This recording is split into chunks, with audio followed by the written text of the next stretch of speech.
बताने लगी ले दो अखबार पर पानी में करते हैं ज्ञान सब कपिल मिलते हैं अखबार पानी पे करता है मुझे ज्ञान सब कपिल मिलते हैं अखबार को दादा तक रखी तुम्हें देखकर कौन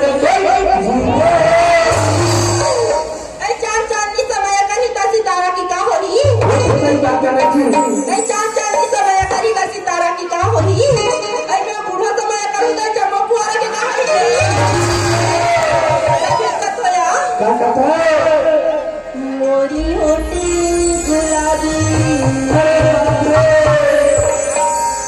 मोरी नैना सराबी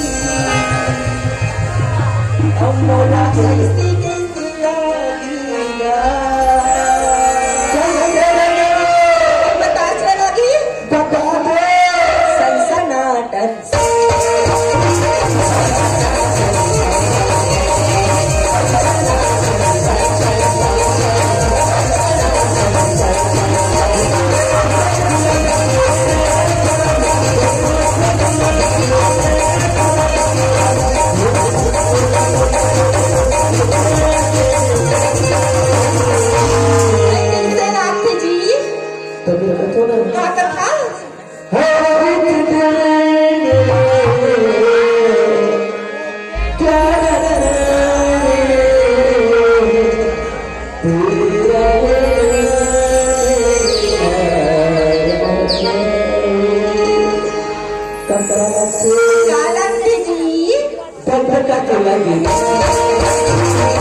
बंद का चलेगी